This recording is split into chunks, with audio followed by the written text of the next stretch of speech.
Wala lahat. Wala.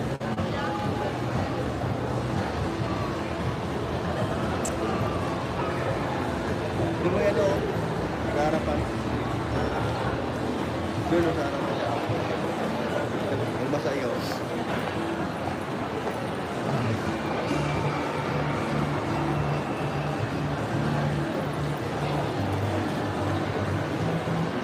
Apat na lang. Apat na lang nanonood. Ilan? Ilan apat? Anim. Anim. Nawala. Okay na daw. Oras na lang at masisilayan na ng mga taga-suporta ng Kalingap, ng mga taga-suporta ng EDSI dyan sa Hong Kong, ang Team Kalingap. Excited na ang lahat. Lahat ay inaabangan nila, bawat miyembro ng Team Kalingap, bawat Kalingap partners. Subalit, doon sa mga nagtataka, sa mga maaaring maghanap, na kahit na wala silang choice ay kailangan nilang hanapin, tinatanong nila, bakit wala si Birador? Bakit hindi kasama si Birador sa Hong Kong? Samantalang sa mga lakad ni Kuya Bal, itong si Birador ay laging kasama ni Kuya Bal saan man magpunta. Marami ang nagtataka, marami ang nagtataas ng kilay. Subalit ako ang nakakaalam ayon sa aking source kung bakit hindi nakasama itong si Birador. Sa totoo lang, pwede naman talaga, pwedeng sumama si Birador. Posible na makasama si Birador. May passport naman siya. Meron naman siyang kahit papanong pera, pero ayaw niya lang gastusin. Dahil kung gaano kakuripot ang kanyang muka sa kagandahang lalaki, ay ganun din naman nakakuripot sa kanyang bulsa. Hindi ba? Sigurado yan. Ang dami-dami niyang pera. Laki ng gratuity niyan sa trabaho niya nung nag-resign siya sa Saudi. Tapos, ayaw gumastos. Hindi ba? Pero kung gagastos man yan, si Birador, malamang sa pagtulong na sa kapwa. O di ba? Kahit papano, bumawi ako. Hindi lamang basta sinasabi ko kung ang totoo, Birador, kung hindi, sinasabi ko din naman kung ano ang mabuti mong side.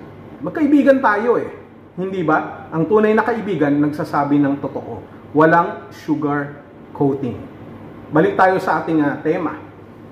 Kaya hindi kasama si Birador sa Hong Kong. Una, higit sa lahat, may batas ngayon ng Hong Kong na kapag pumasok ka sa kanilang syudad, ay meron pong tinatawag na face recognition. Dito sa face recognition, hindi po pwedeng mukha kang timang, mukha kang aanga-anga, o mukha kang squammy, o mukha kang hindi mapagkakatiwalaan. Yung nangyari noon kay Kindred, nakita nyo naman, dinampot na pagkama ng snatcher. Baka dito sa pagkakataon na ito, kung sakasakali, itong si Birador ay makakasama, ay baka mapagkamalan po itong sindikato na nangunguha ng mga bata. Opo, mga bata. Tignan nyo naman kasi ang itsura. Mapapamura ka na lang kahit mahal na mahal mo siya. Tignan mo naman ang itsura. Mukhang nakakaawang ang sarap, sampalin ng walang dahilan. Yan si Birador. Iniiwasan lamang ng Kalingap na magkaroon ng aberya o magkaroon ng kaguluhan doon sa Hong Kong kung sakasakali na siya ay makita ng mga kapulisan doon o ng mga otoridad. Hindi dapat natin palampasin yung mga ganitong klaseng pangyayari na ang isa sa mga pinagkakatiwalaang Kalingap partners na kagaya ni Birador na sakaling mapunta sa Hong Kong ay basta na lang magkakaroon o makakaranas ng tinatawag po nating discrimination. Mas mabuti na maiwan na lamang si Birador at hindi na pumunta ng Hong Kong kaysa naman mapunta siya sa Hong Kong at damputin siya sa kangkungan. Yan. Masakit. Ang totoo niyan, masama ang loob ko sa paggawa ng content na ito. Kasi hindi ko lubos na naisip na bakit ganon. Pwede nating ilaban yung karapatan ni Birador na makarating ng Hong Kong sapagkat siya ay isa sa mga talagang tapat na Kalingap partner. Mula pa nung siya ay nasa Saudi at magpahanggang sa ngayon, nakasakasama niya si Kuya Bal. And I think he did not deserve to be treated like this pagdating sa Hong Kong ng mga otoridad doon. Na basta na lamang siyang baka maikulong, baka naman mapagkamalan lang na hybrid ng isang aso, baka mapagkamalan siyang Shih Tzu na puyat. Kawawa naman si Birador. Pero pasasaan din kung sakasakaling na mariresolba pa ang kanyang pagkatao, ang kanyang itsura, ay baka makapunta siya ng Hong Kong sa susunod na pagbisita ng Kalingap dyan sa Hong Kong. Huwag kayong malungkot.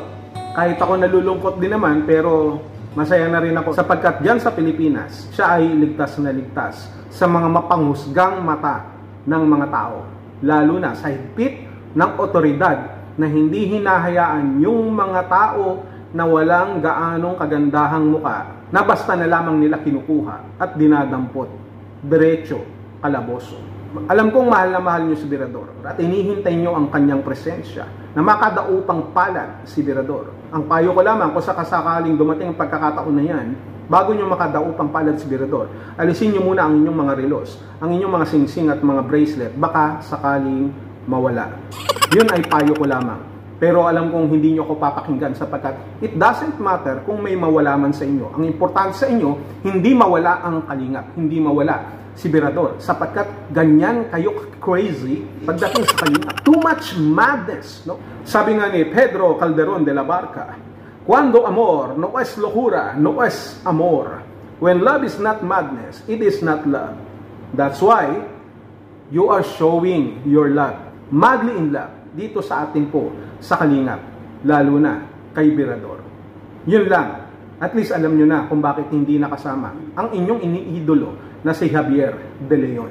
Tama na nga, nagpapaniwala naman kayo sa mga sinasabi ko kasi.